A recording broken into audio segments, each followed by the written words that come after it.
G'day everybody, this is your host Hayden, today on the RC Masters channel.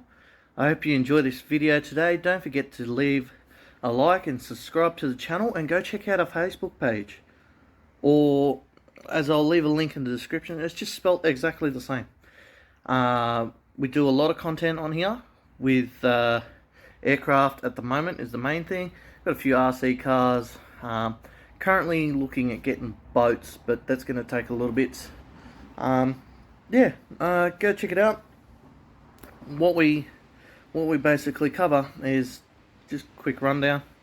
We cover the basic DIYs. That's what I'm currently doing up here on the ARF, the WildStar 40, and we do repairs or even tips and tricks, or even if you need help with deciding on what you want, because we research things and go through them and make sure they're fine.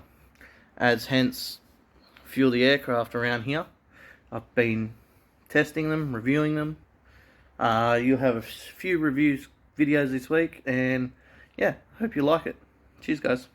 Alright everybody, on today's episode, this is what we're going to be reviewing here is the Gremlin. As you see, there was an unboxing video done, but this is what it currently looks like. It didn't take long. I just had to use some CA foam safe glue to put it all together. Here's where you put the battery from the cockpit to that pin just here.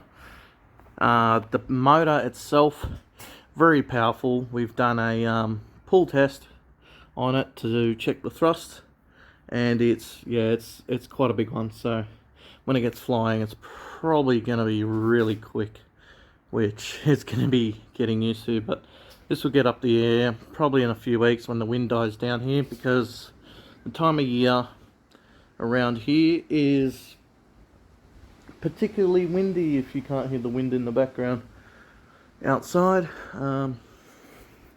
The good things I like, well, this is the I'll leave the name in the description. I'll put a text box up here. I call it my Gremlin because it's quite menacing, as you can see, compared to some of the other aircraft I've seen, especially with the ordnance and the cannons sticking out. It's called the Skyraider, right? A1 Skyraider, and it was used in the Vietnam War era, and a lot of carrier operations were done, especially with this plane, because it was good for long range and obviously bomb ordnance. As you can see, this is just one of the variances as the US Navy had, and I'll actually go more in depth into it in another video of what they did and how they did it.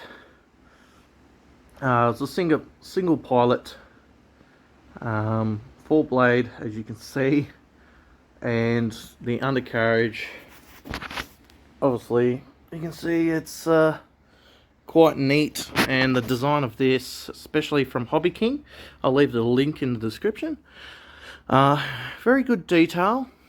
I'm very good on my detail. Like, I love the detail on aircraft, and the big competitors need to start doing this more, because just look at all that. Yeah, it may put a little bit of drag on, but not a lot. Just need more quality like this. Problem is with Hobby King, some of the aircraft aren't available in some countries, but luckily I waited for this to come in, and now I've got it. And yeah, we'll check it out when it flies eventually. Cheers guys, hope you like it. See you in the next video.